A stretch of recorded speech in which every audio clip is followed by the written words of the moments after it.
오늘 새벽 뉴욕 증시는 하락을 했습니다. 이란 공습 가능성이 90%다. 이런 얘기가 나오면서 뉴욕 증시가 하락을 했는데요. 트럼프 대통령은 이란에 대해서 시한을 제시했습니다. 열흘 아니면 최대 15일을 제시했습니다. 들어보시죠. We have to make a meaningful deal. Otherwise, bad things happen. You said today on Iran, bad things will happen if Iran doesn't make really a bad deal. things. What will that I'm not going to talk to you about that. deadline firm to make a deal? I would think that would be enough time, 10, 15 days, pretty much maximum. 그런데 작년 6월을 봤을 때는 2주를 제시하고 사실 더 빨리 타격을 했거든요. 그래서 이번에도 이번 주말 얘기도 나오는 것 같습니다. 공습 가능성에 대해서. 예, 지금 공습 가능성에서 전혀 예측을 못하는 게 트럼프 대통령이 어떤 결정을 할지 과거 사례를 보면 이게 예측이 불가합니다.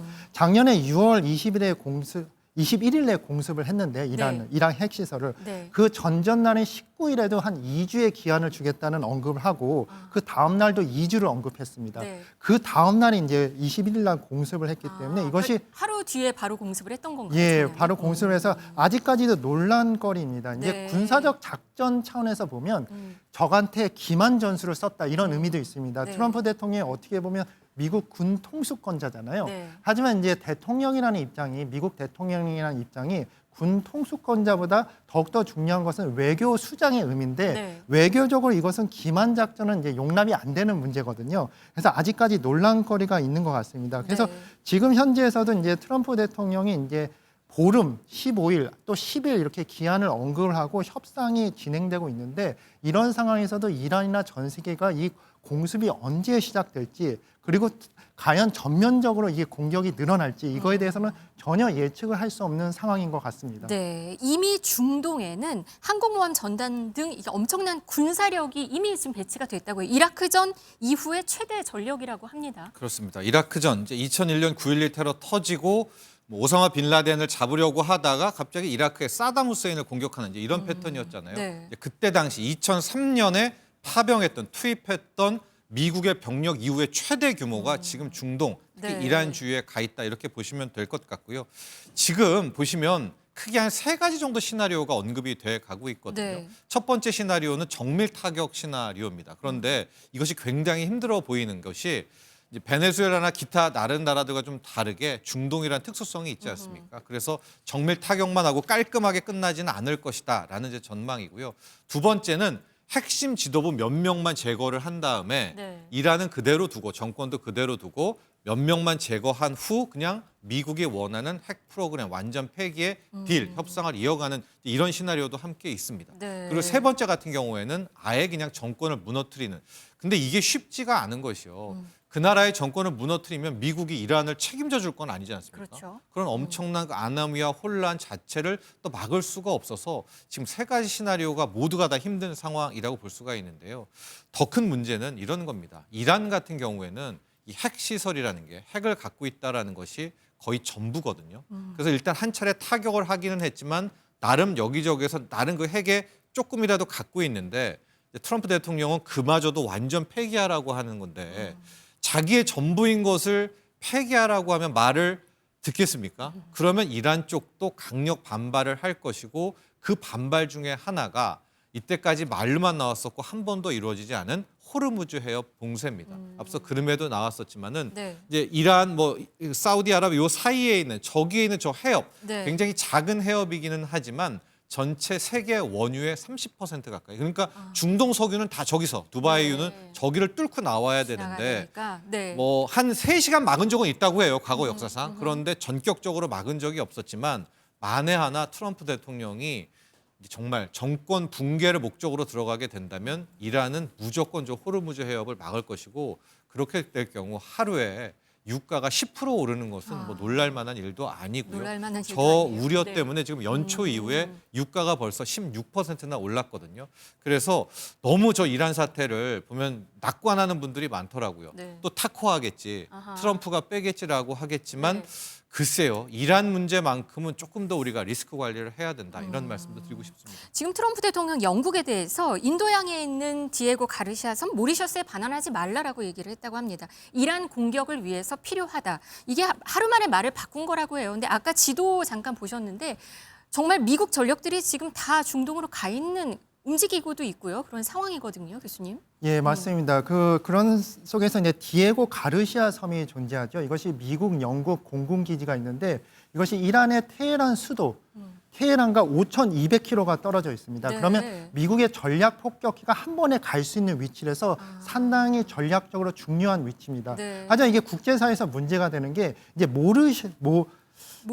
모리셔스라는 국가가 있는데 이제 인도계나 아프리카계가 중심이 된 국가죠. 네. 이것이 이제 영국한테 이 제도를 반환하라, 이 섬이 존재하는 속해 있는 제도를 반환하라고 했는데 영국이 거부를 하다가 국제사법재판소에서 결국 반환 결정을 했습니다. 네. 그래서 영국이 반환을 해야 되는데 트럼프 대통령이 이거 반환하면 안 된다. 왜 그러면 군사적으로 우리나라한테 중요한 곳이다 이렇게 말하는 것인데 이것이 네. 두 가지가 문제가 있습니다. 첫 번째는 뭐냐면 국제사법재판소에서 반환 결정을 했는데 미국이 무슨 이거에 대해서 반대할 권리가 있냐. 실제적으로 트럼프 대통령은 어떻게 보면 이 국제법보다도 본인이 이제 지구의 어떻게 보면 황제 같은 존재로서 생각을 하지 않냐 이런 비판도 있고 또 두 번째는 뭐냐면 이 섬에 대한 문제는 영국과 모리셔스의 문제입니다. 네. 근데 왜 제3자인 미국이 이거에 대해서 상관을 하냐 이거에 대해서 여러 가지 논란거리가 있는 것 같습니다. 네, 지금 이란은 미국의 공격을 지연시키는 전략 그리고 협상 결렬에 대비해서 군사 태세를 강화하고 있다는 이런 소식이 들리긴 합니다. 이번 군사 작전이 만약에 시행이 된다면 장기간 이어질 수 있는 전면전 얘기도 들리는 것 같습니다. 그렇죠. 이란은 앞서도 말했지만 핵이 거의 전부인 국가입니다. 네. 못 사는 국가고 핵으로 인정을 받아서 이제 가게 된 것인데 트럼프는 계속해서 완전 폐기를 지금 주장을 하고 있고 요구를 하고 있거든요. 그렇게 된다면 상당히 결사항전을 하겠다. 그리고 더 큰 문제가 지금 이란과 러시아의 결탁이라고 할까요? 결속이라고 할까요? 이게 굉장히 끈끈해지고 있거든요. 네. 어제 같은 경우에는 이 두 국가가 뭐 군사훈련도 같이 하고 그래서 이게 이란과 미국이 아니라 미국 대 이란 러시아 관계 전쟁으로 펴지면 네. 그리고 이란 러시아에 중국까지 가서 해서 미국 vs 이란 러시아 중국 팀 이렇게 돼버리면 이건 굉장히 큰 이야기가 되고 있어서 네. 트럼프도 망설이는 이유가 11월이 중간 선거잖아요. 그렇죠. 근데 이렇게 판을 벌려놓고 이게 11월에 수습이 안 된다. 게다가 이거 판이 커지면 무조건 유가가 폭등하는데 미국은 기름값이 정말 민심에 중요하지 않습니까? 그렇죠. 그래서 망설이고 있는 트럼프. 그렇기 때문에 이번 주말 가장 큰 고비라고 지금 파악되고 있거든요. 네. 긴장감 있게 바라봐야 될 것 같습니다. 네, 국제유가 아까 말씀하셨는데 국제유가 실제로 바로 급등을 했습니다. 금값, 은값도 또 올랐습니다, 교수님. 예, 맞습니다. 지금 금값 오르고 있는데 은값도 오르고 있습니다. 이제 금이나 은은 안전자산이라 그러죠. 네. 새롭게 만드는 것이 불가능하기 때문에 이제 안전자산이고 이제 역사적으로 몇천 년간 인류가 화폐로서 사용을 했었죠. 하지만 이제 지금 현재 이제 화폐 같은 경우는 그 유동성이 계속 확대가 되고 있습니다. 새롭게 계속 공급하고 만들어지는데 그 이유가 이제 코로나 때 엄청나게 화폐 발행을 늘리고 지금 AI 시대에서 국가가 전략적으로 AI 산업을 지원해야 된다고 이 화폐량을 늘리고 있는 과정에서 이렇게 국제적으로 불안해지면 더욱더 국가들이 화폐 발행을 늘릴 수 있는 그런 예상도 되고 또한 금은 그 매몰 그 보유량이 이제 정해져 있으니까 금값이 계속 늘어나는데 현재 금값, 은값이 다 늘어나고 있습니다. 그리고 네. 이제 국제 유가도 늘어나고 있어서 이제 자산에 대해서 이제 결정하는 회사들이 상당히 이제 어떻게 결정할까 어려운 시대에 온 것 같습니다. 네, 만약에 미국이 이란을 때리면 이 세계 경제는 어떻게 움직일지 또 걱정스러운 부분입니다.